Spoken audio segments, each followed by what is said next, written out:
The surge of emotions running through me right now, and just how unreal this feels.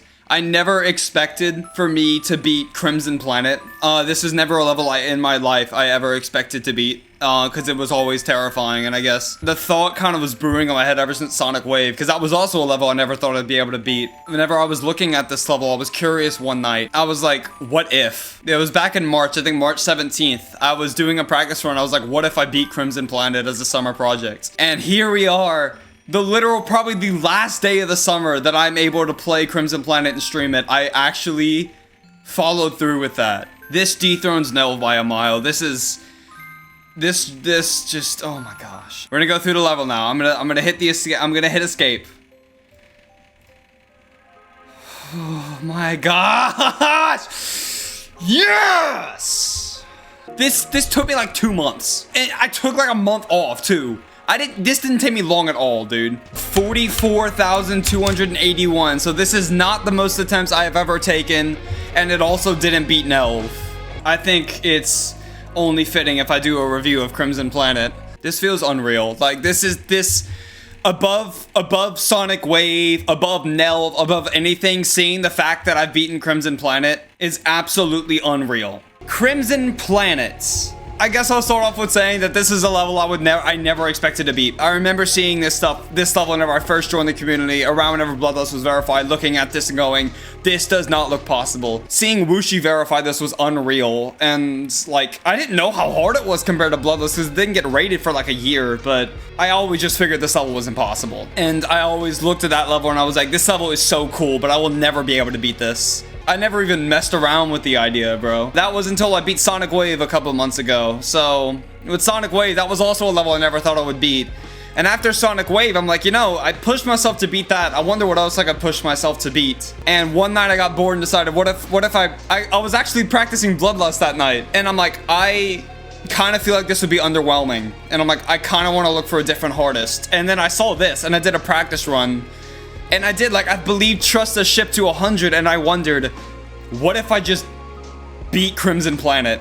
And I think I posted a tweet on my private Twitter saying, what if? And I had like 9 people be like, you should absolutely do it. It'd be cool to see you beat a main list. It'd be so funny. You should do it. And so I played it on the side. I got 44 to 100 in a couple weeks. I revealed this in June as like my secret projects. And ever since then, yeah. A really good way for me to describe this level would be, this level is just pure brute difficulty. There was almost no break in this level. This level is pure and unfiltered difficulty filled into a minute-long level. That is all this level is. And whenever I was like learning and playing this level, I really felt that. There has been no other level that has tested my skill as much as this level. And despite that, the levels of it's really freaking fun. I actually really like this level. This level was actually so much fun, which is not something I was expecting. I don't think anyone in this chat expected for me to come out of this saying that this is a really fun level. Freaking Jakob's part was a blast. It was so consistent. The click pattern was so satisfying. Aim's part, while being ridiculously hard, was so satisfying to get down towards the end. Even stuff like Deezer, which was probably the most aggravating part for me in the first place, it ended up being super satisfying after a while because I was able to get so good at it. This level just got so consistent after a while. I was able to, like, at some points I was getting to Terran's part every single attempt. It's just a pure skills test. It is a pure skills test. It is nothing but brute difficulty, and I guess that's why I like it so much. There's not much BS in the level. Well, there is. It's Crimson Planet. There's a little bit, but it is just really fucking hard. And I guess that's where a lot of my satisfaction comes in. I just can't get over how unreal this feels, dude.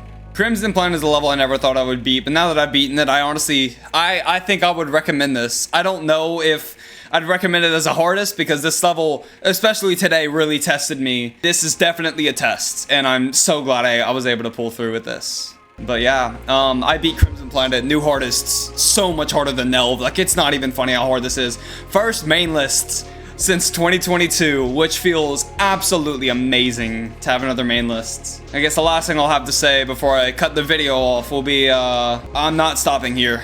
I think one of the biggest things I realized with this level is that I can go much farther than this. And you best believe, within the near future, I will be going much farther than this. With that said, I want to thank you everyone who was here to support me on this journey. Thank you to specifically Setna and Vic, who helped me a lot with motivation and learning the level, giving me tips and tricks. My girlfriend, who would always keep me calm, and I would tell her about how excited I was to beat this level. And most of all, thank everyone who came to the streams and were here to goof off with me while I was playing this level. Through all of my aggravations and trials with this level, this ended up being probably one of the absolute coolest like streaming experiences I've ever had. It is kind of a shame that I didn't beat it on stream, but I really don't care. I'm just glad I was able to stream the afterthoughts. So yeah, that'll be it for Crimson Planet.